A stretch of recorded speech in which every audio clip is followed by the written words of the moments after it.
Welcome to the Brian Craig Show podcast. I'm Brian Craig, always joined by my wife and co-host Kathy. The Brian Craig Show is brought to you by Tom Laporta at Laporta Roofing and Contracting, online at laportaroofing.com. Okay, so this corrupt judge, Merchan, in New York, has scheduled President Trump's sentencing for January 10th. President Trump today just commented on it, and I want to go through this. This is, of course, insane. I mean, he is the president again. He won. Crazy. It does show you, though, that if President Trump had not won, they'd still be pursuing him and put him in prison. If he had not won, this judge, I was thinking about this morning, would definitely have sentenced him to prison, to the maximum prison time. Yeah. No doubt. So there's an article about President Trump's response in the Gateway Pundit. President-elect Donald Trump has expressed his outrage in a post on Truth Social after New York Judge Juan Merchan set a sentencing date of January 10th on the New York hush money case. And the judge has said that Trump has to show up in person. Who does this little guy think he is, ordering the president of the United States around like some convict? Trump said that if the judge's decision is allowed to stand, it would be the end of the presidency as we know it. If it is not overturned or postponed, the sentencing will occur just 10 days before Trump returns to the White House. Trump responded to the date being scheduled by writing, this is on Truth Social, every legal scholar and pundit, including the highly respected and sadly recently passed David Rivkin, as well as Jonathan Turley, and he goes through a long list, okay, Dershowitz, Greg Jarrett, others, he goes on and on, have unequivocally stated that the Manhattan DA's witch hunt is a non-existent case, which is not only barred by the statute of limitations, but on the merits should never have been brought. This illegitimate personal attack is nothing but a rigged charade. Acting Justice Merchan, who is a radical partisan, just issued another order that is knowingly unlawful, goes against our Constitution, and if allowed to stand, would be the end of the presidency as we know it. Trump concluded by saying, Judge Merchan has so little respect for the Constitution that he is keeping in place an illegal gag order on me, your president and president-elect, just so I cannot expose his and his family's disqualifying and illegal conflicts. That's the daughter raised $100 million. Yep.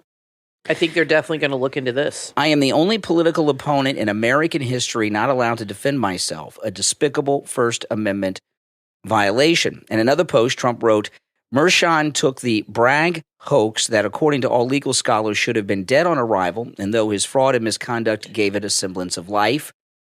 While deranged Jack Smith was sent packing back to The Hague after losing all of his politically manufactured cases against me, Merchan, who is far worse and even more corrupt than Smith, that's saying a lot, in his fight for my hopeless political opponents, just cannot let this go of this charade, Trump continued. It is because of his conflicts and relations that he keeps breaking the law.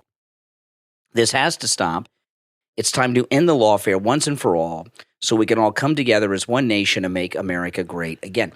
Okay, I have no doubt in my mind that Attorney General Pam Bondi is going to investigate this Judge Merchan. And Judge Merchan, I'm telling you, he's involved in federal election meddling here with Trump. I do not say this lightly because everybody else is always jail. Judge Merchan there is a real possibility of him going to prison for a long time. His daughter raised over $100 million, it's been reported, from Democrats on the promise of putting Trump in prison. It was also reported that he kept seats open in the courtroom for the daughter to bring in clients. So he was selling seats to the courtroom so they could pay to see Trump in the court, right?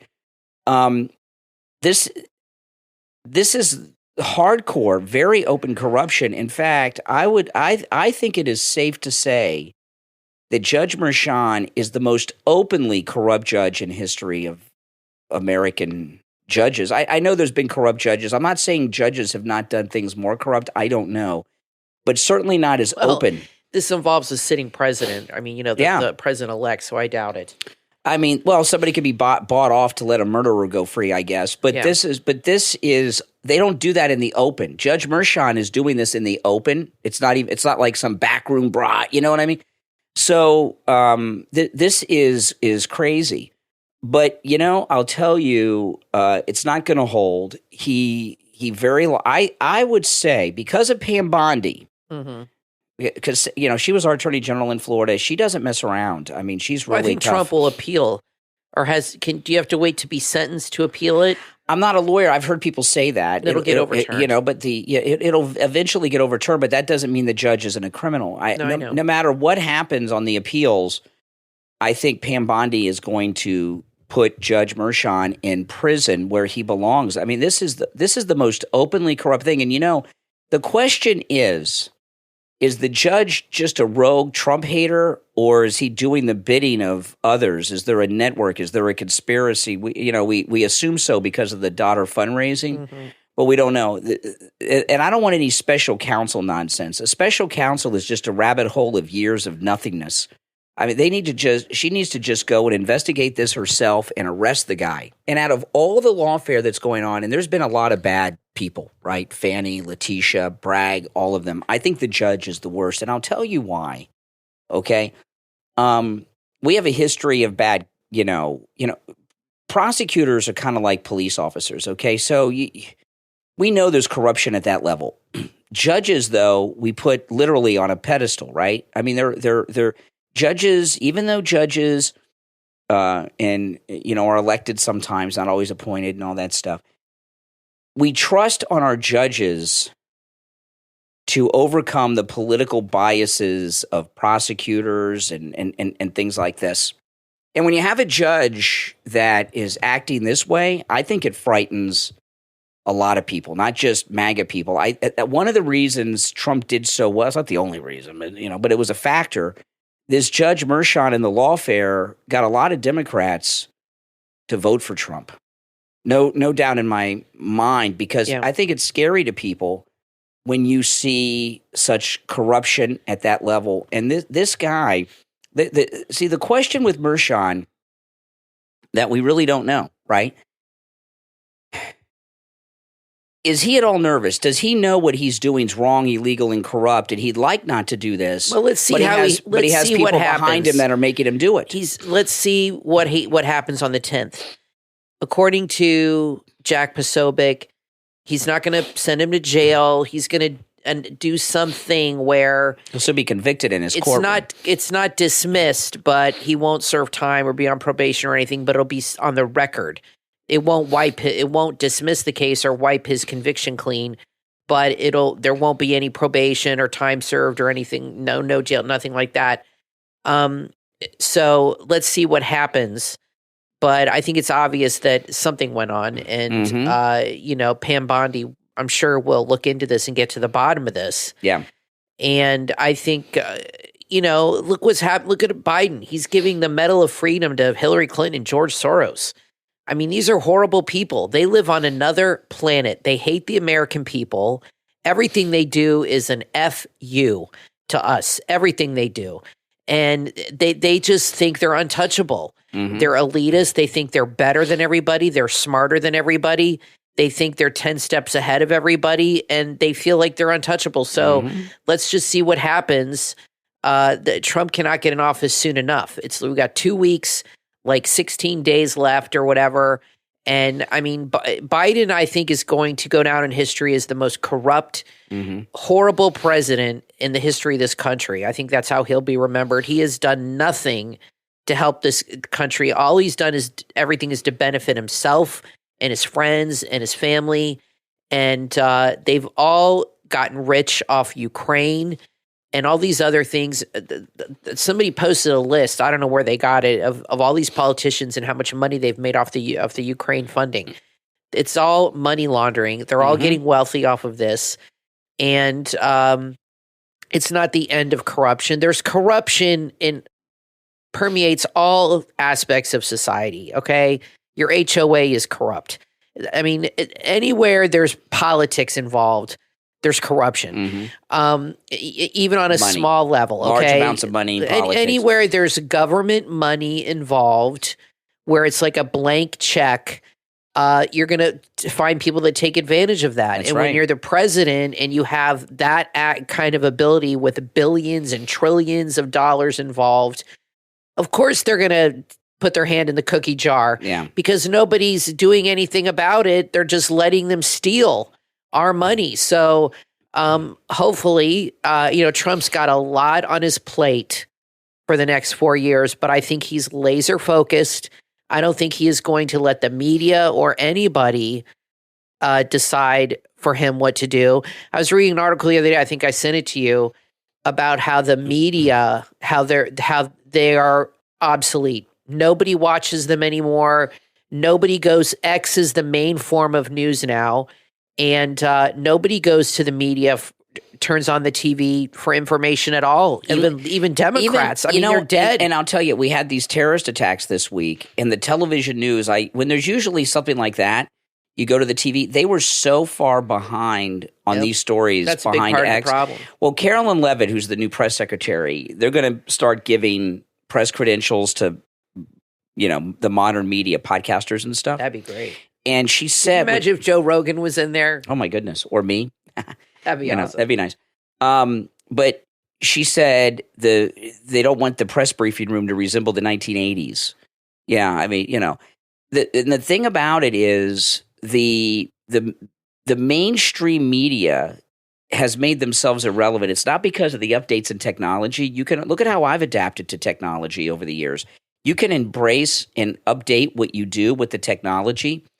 It's the mainstream media's arrogance and their left-wing content and bias that has doomed them. So, this article was in the Daily Mail. I found it. New York Times journalist stuns panel with brutal takedown of identity politics and cable news. And it goes on and on. And the newspapers are just as bad. He said that news crisis, more and more Americans are getting their news from X and other things. Mm-hmm. Double-digit declines.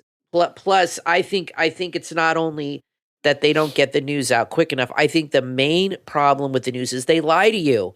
People are tired of being lied to. Everything they say is a lie, a manipulation, a cover-up. And then you go online and you see the exact opposite, and you see the truth. You see actual video. And then, like the drones, for example. You see video of all these people in New Jersey filming drones everywhere, drone. Of course, that just stopped, which I knew it would. Drones. And then on the news, they're like, oh, it's nothing. Mayorkas goes on. They're just airplanes, and then are like, well, then people go online and they're like, well, then what the hell is this? They know they're being lied to. They know these people are dishonest. I think that's the biggest problem the cable news has. What it is, Kathy? Is the dishonesty. This is the thing. And the cover-up. I've explained this to people for years, and people don't want this to sink in, but I haven't talked about this in a long, long time. The mainstream media, and we're starting to see this in some of the new media, sadly, but the mainstream media, they're friends with the government officials. And when you're in the media, like we're doing here, right, you really shouldn't be associating and be friends with these people because you have conflicts of interest. And the media, it's incestuous, okay? The mainstream media, they're friends and sometimes family of the people that are running the government. And I think they can't report negative things about their friends and family, even if they wanted to. That's not going to happen. I think the news should just give you the news and not be political and not have the talking heads. And but I don't know if that's even possible anymore, to go back to the old days of just giving you straight news. I don't think people would even like to watch it. Everybody likes the arguing. One thing I've noticed, because, as long as I've been doing this, guys, it used to be, and this happened this week, but this has happened a few times, okay? It used to be when I was on the air, because I've been on the air in the mornings for 30 plus years, right?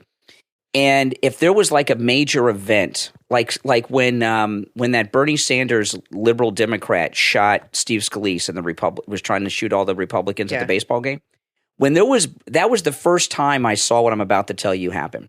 The way it used to work when there was breaking news like that, I could feel, this was like years ago, before the Scalise incident, which was years ago now.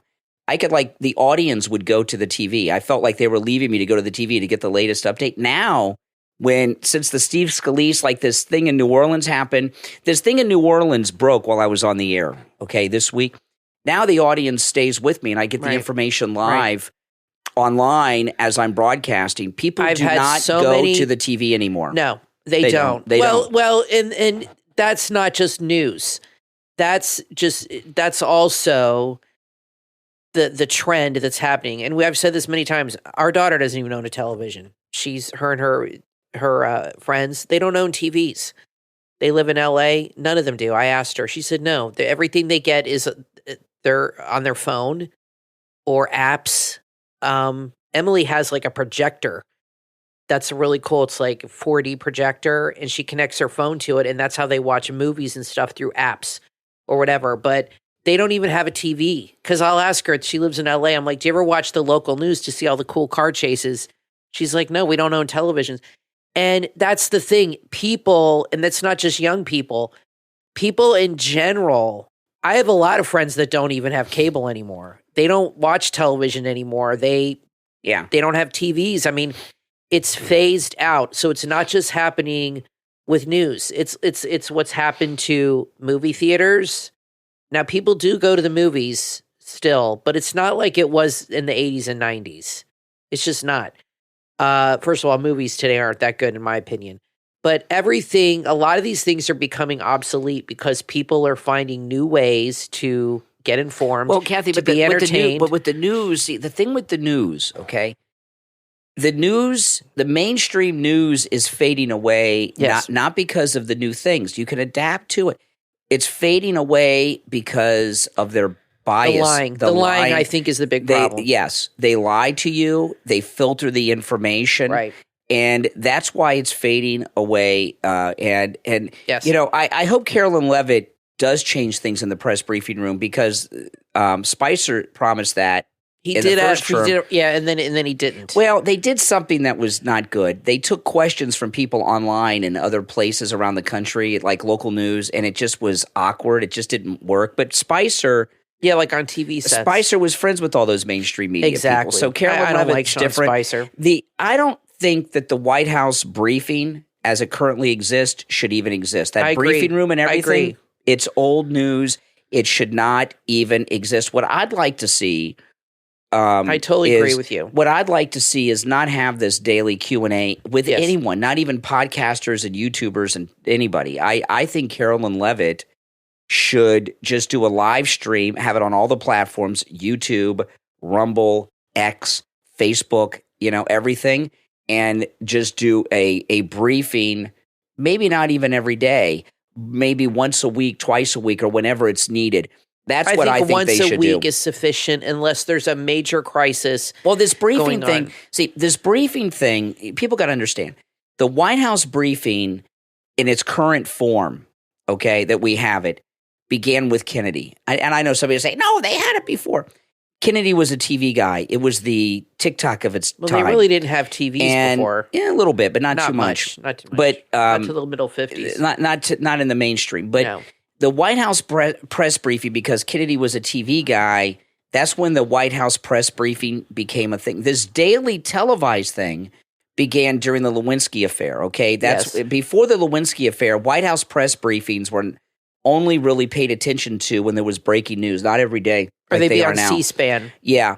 And they became a thing every day during the Lewinsky affair with Clinton. It's too much. I don't think they should do it every day. It should be really as new once a week, unless there's news that needs to be shared. And it should not be a Q&A at that podium, because what it is a opportunity for these press people to grandstand and try to get some soundbite. It's counterproductive. Well, here's the problem the news is having now. And you can leave in the comments why you think it is. Brian and I agree. The main problem is the lying. They are not driving the conversation anymore around the water cooler. They are not driving the news cycle anymore. It's what's happening on X is what's driving the news cycle. They no longer are starting the dialogue of people in this country. And that's what they used to be able to do. They used to be able to start the dialogue and control the narrative of what was said and how people thought. And that doesn't happen anymore. now people are on X. It's the number one source for news now.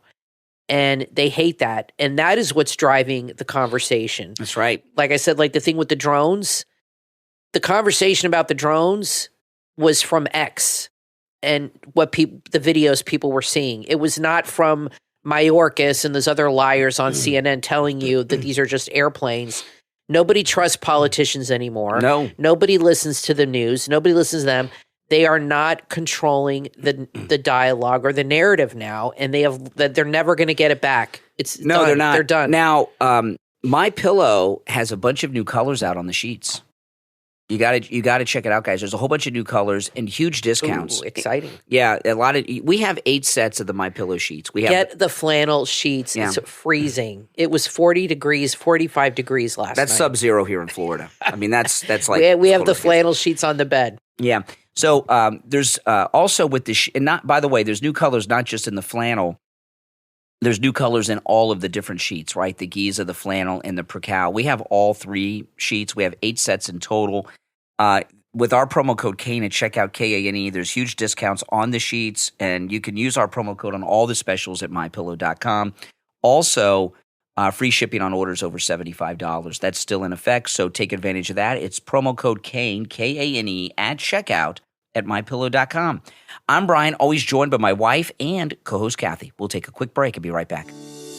Has this ever happened to you? You sit down to pray or read scripture, but the sound of a text, an email, or a call on your phone pulls your attention away. By the end of the day, your spiritual goals are unfulfilled, and you're left feeling disconnected. What if you could break free from digital distractions and truly reclaim your focus, deepen your connection with God, and live a life that's filled with joy and purpose? You can learn to do just that with the new book from author Dr. Brian S. Bovee, The Focused Faith. Detox your digital life, reclaim hijacked attention, build habits for focus and joy. Available on Amazon and Audible. Drawing on years of research as well as real-world experience, the author reveals practical, faith-centered strategies to detox your digital life, resist distractions, and build habits that prioritize what truly matters. Stop letting screens control your life and take back your time, your attention, and your spiritual health. And order your copy of The Focused Faith, available on Amazon and Kindle and audiobook, as well as Audible. Detox your digital life, reclaim your attention, and live with focus and joy. The Focused Faith. Order your copy right now.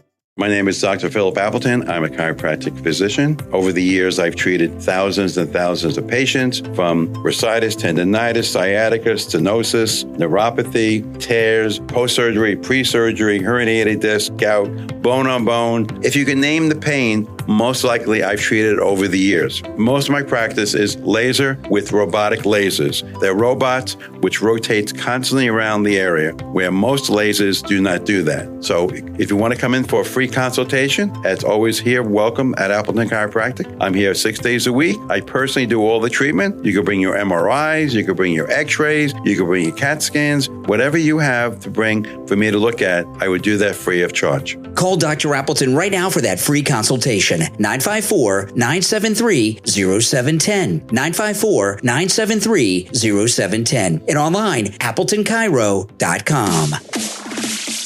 You are listening to The Brian Craig Show podcast, broadcasting from sunny South Florida. Brian is joined by his wife and co-host, Kathy. Follow Brian on social media at BrianCraigShow.com. And now, Brian and Kathy. Welcome back, everyone. I'm Brian Craig, always joined by my wife and co-host, Kathy.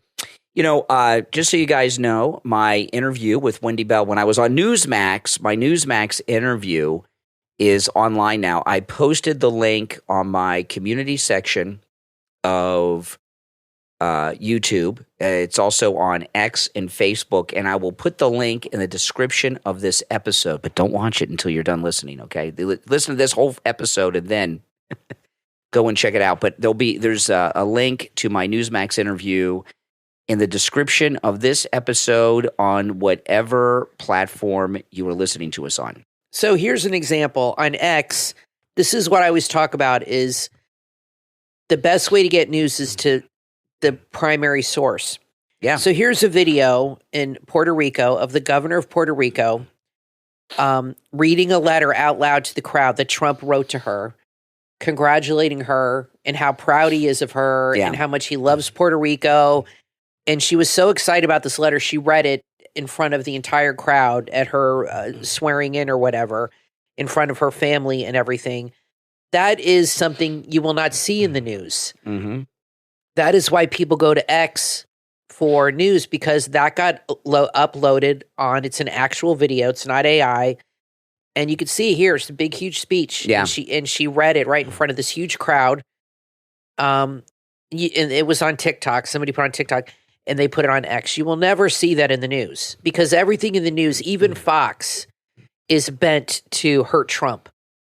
Fox, they have a lot of people on there that do support Trump. And by the way, Tammy Bruce was just given an appointment by Trump. Yeah, she could be the Pentagon spokesperson. So I'm happy about that. I like Tammy Bruce. There are a lot of people that are pro-Trump at Fox, don't get me wrong. But I do feel that they hold back a lot of things and they don't always show everything that they could.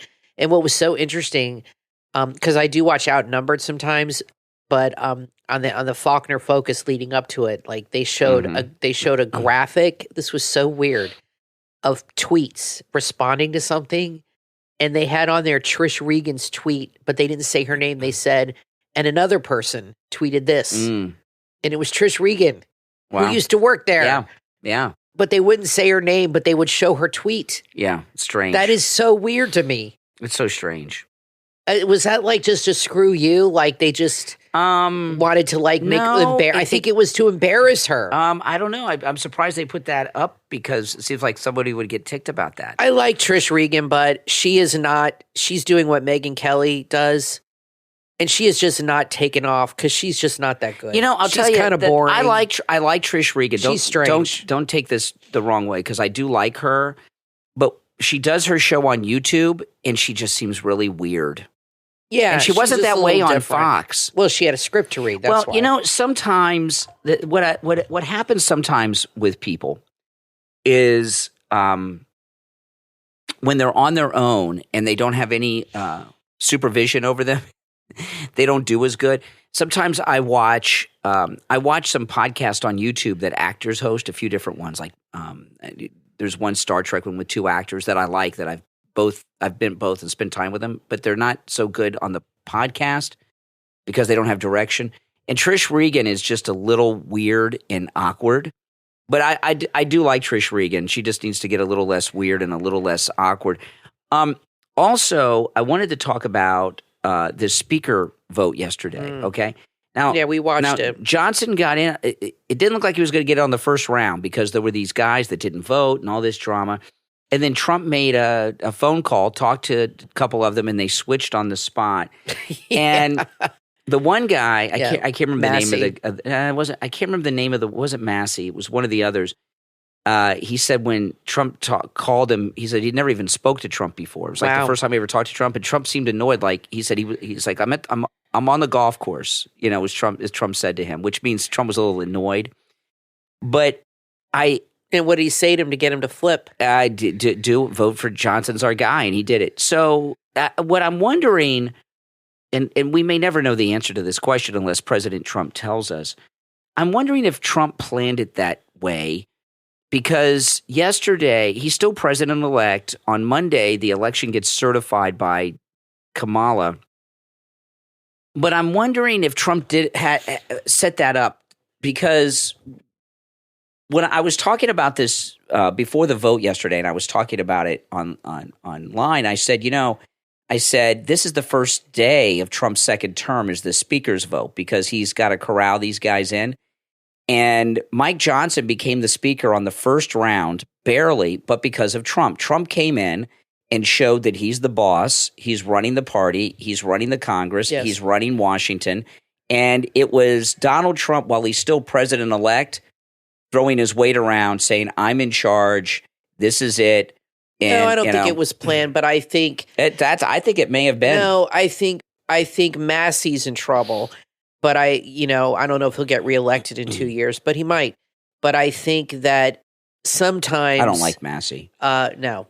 Sometimes when you're in politics, they really like to be acknowledged or be validated.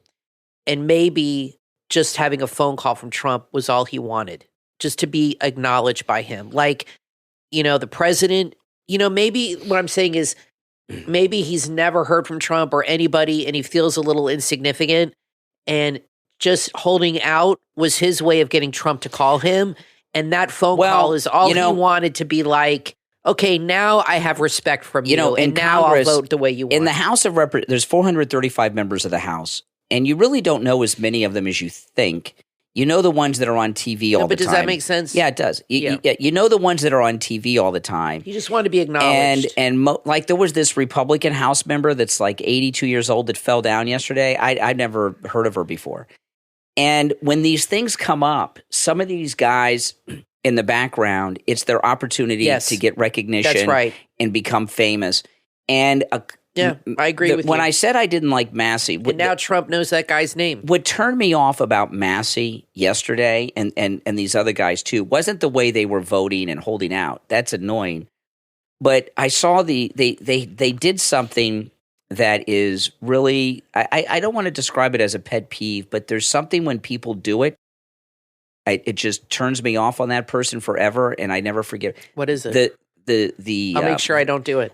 No, you would never do this. No, the smirk on their face. You don't like smirks. They know they're not talking or anything, but they know the whole thing is around them. They know the cameras are on them. Right. And the smirk means that's somebody who's in love with themselves. Well, Massey was on his phone. He was probably watching the live feed. All the whole time. And watching himself on camera. And so that's why he was smirking. And in Massey, I thought it was a little strange that he knows he's going to be the center of attention and he didn't even shave. That's why he did it. Now, I know some of you may say that, well, I don't fully shave all the time. I usually keep a little bit of stubble.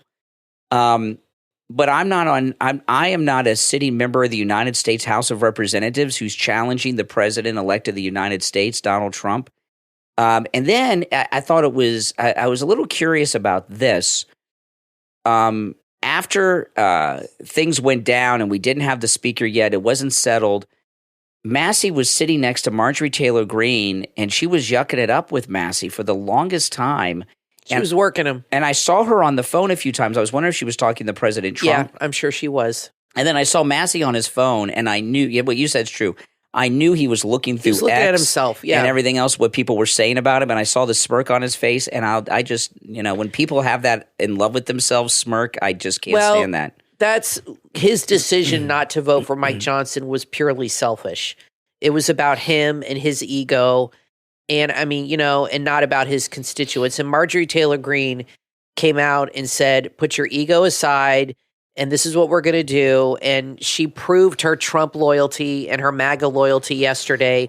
She even gave Mike Johnson a big hug afterwards. So she's all on board. And that's what you have to do. You're elected to support the party.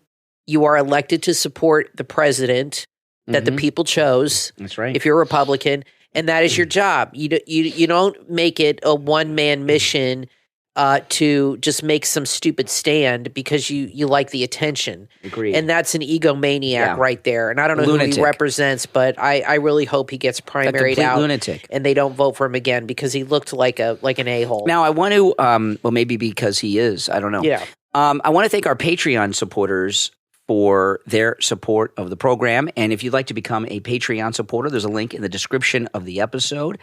Our top Patreon supporters get a live on-air thank you shout-out on every episode. So the names you will hear now are our top Patreon supporters.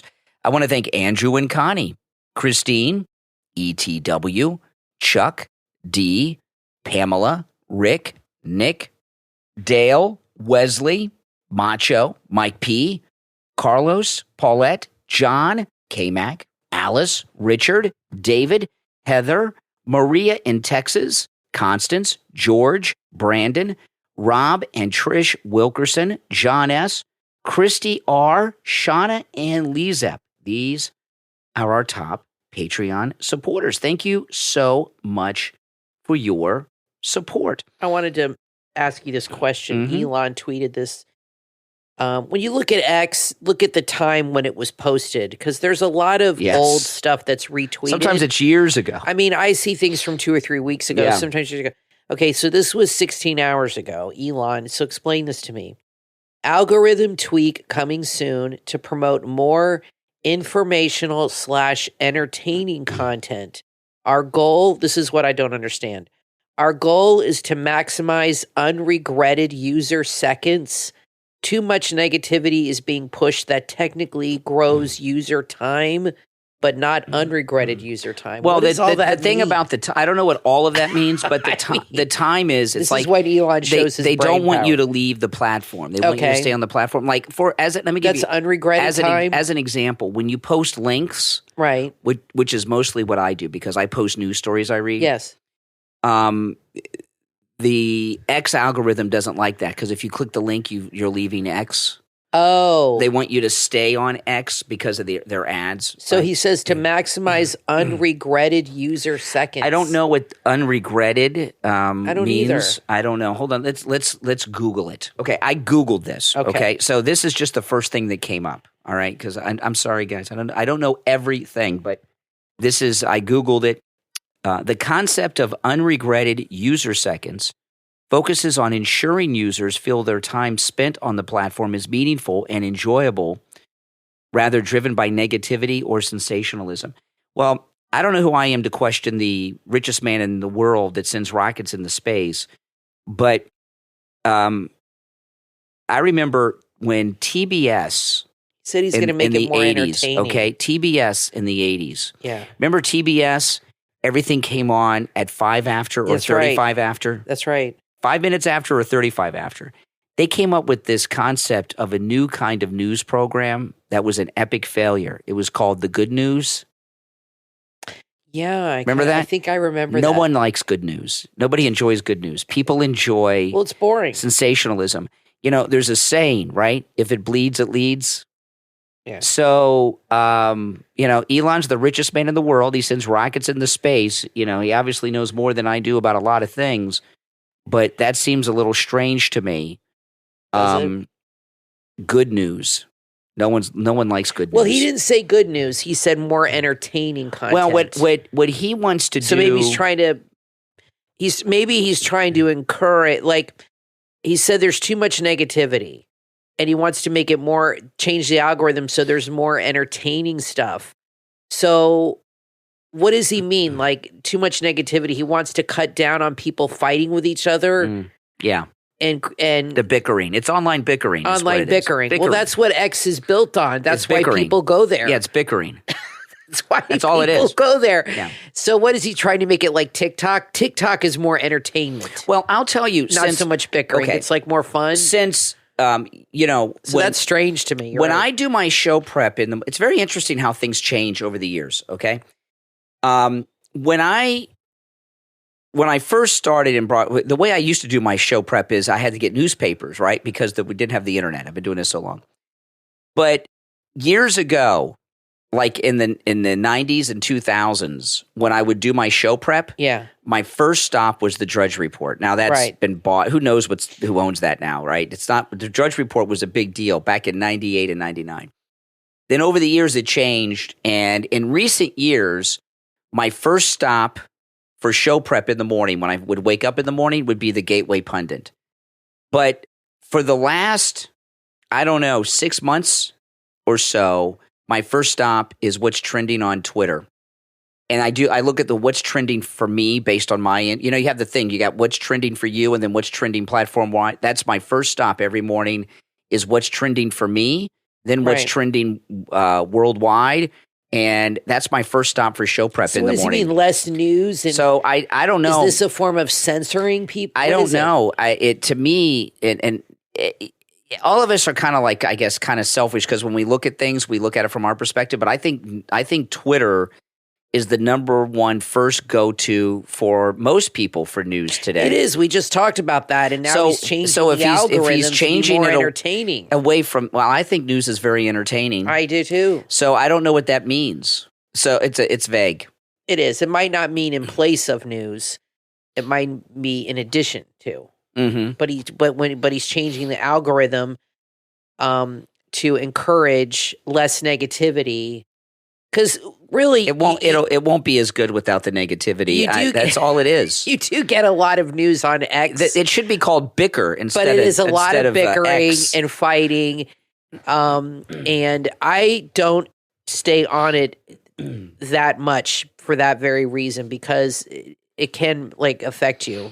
After a while, you can start getting affected. Where you're very negative. You know what's entertaining? I'm not saying it is entertaining, but what's based around entertainment, if you talk about social media, is like Instagram. Instagram's boring. No, TikTok. Is people doing lip syncing, dances. I mean, is that what he means by entertainment? I mean, who? Well, is there, or is it more celebrity? Nobody gives a damn about celebrities. You and I were talking about this. We'll see what happens. We were talking about this the other day. You actually had this idea. I brought this up on the radio a couple days ago. This was your thought. Yes. When we were talking about the MAGA wars on social media. And what I've noticed, you noticed this too, and I don't know if you guys listening have noticed this. There really aren't liberals on X anymore, formerly Twitter. This was my thought. They're all gone. And most of the big people on X, like Cat Turd and stuff, who I like Cat Turd. I have Cat Turd's book. Yeah. I read his book, which was good, but it was a few years ago. I should read his book again, and I was going to do this at the time, but I didn't. I should read Cat Turd's book again and do an online review of it, because it was really good. It was, what it kind of reminded me of? It was kind of like Ready Player One a little bit, kind of. But anyway, so all the big X people like Cat Turd, libs of TikTok, and people like that, they've made themselves big going after the left, and now without the liberals, they're going after each other. That's exactly right. Conservatives are going after each other on X now. I said the other day. Right? I said the problem. That was your thought. I didn't come. That was your observation. The reason this thing happened with the H-1B visas, the reason you saw MAGA eating their own, and I said this to you. I said because all the liberals are off the platform now. Rob Reiner, Mark Hamill, Kathy Griffin, Stephen Sonny King, Hostin, Rosie O'Donnell. All the people that were very, very active on X have either left or are not as active anymore. So there's nobody to fight with, nobody to bicker with, which is what people that are addicted to X like to do.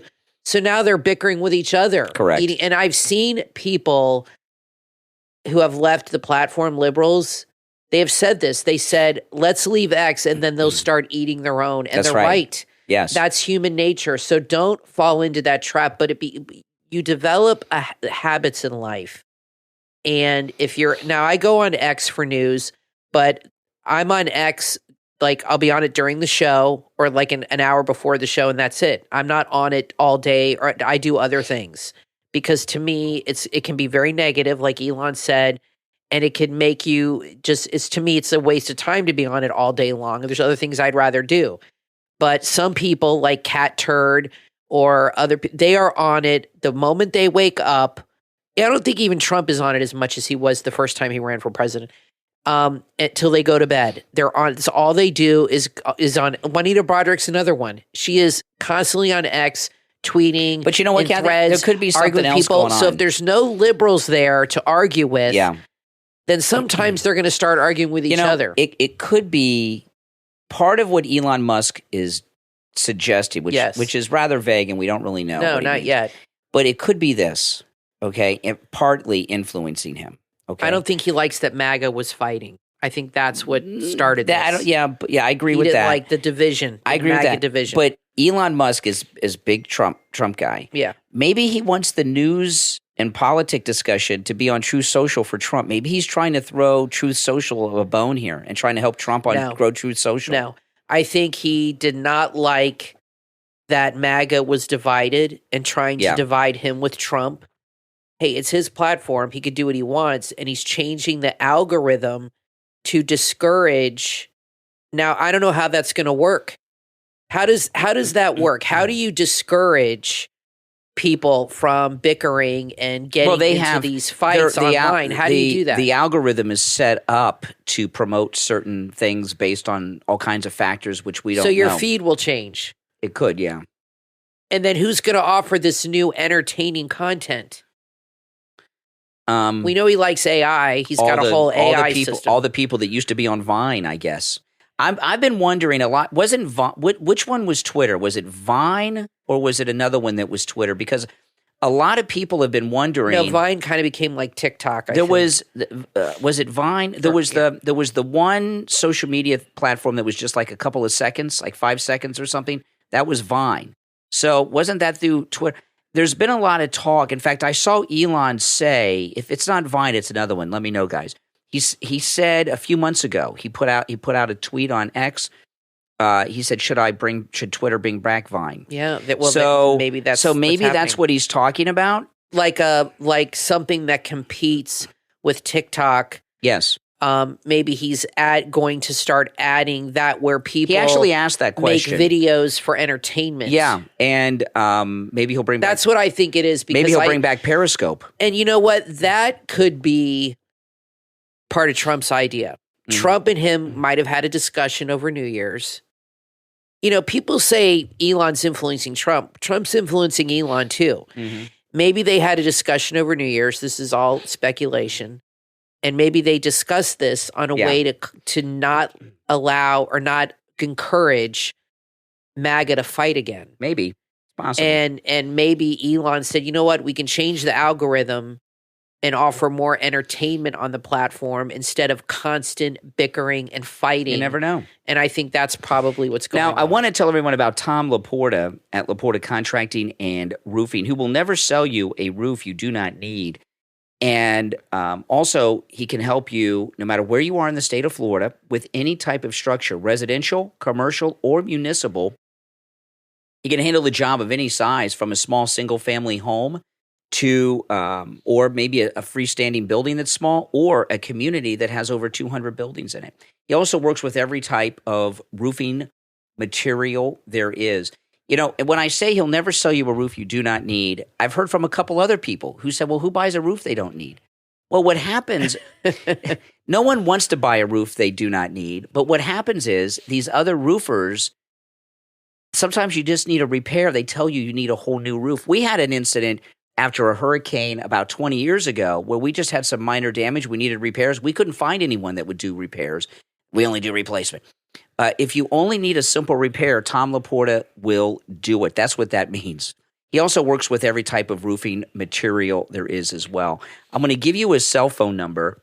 Now, it means he's not going to recommend a roof unless you really, really if you need a simple repair, he'll just repair it. You know what I mean? If he could just repair it, he'll do it. But if you need a new roof, then he'll tell you he's an honest guy. That's what it means. He's an honest guy. Which is unheard of. And he'll repair it if that's all you need. That's right. He'll repair, no problem. Yeah, and I've talked to many listeners who have had just repairs done, and they're in shock. There was one guy that had a big condominium community. He was on the HOA, and he had gotten some estimates from other companies.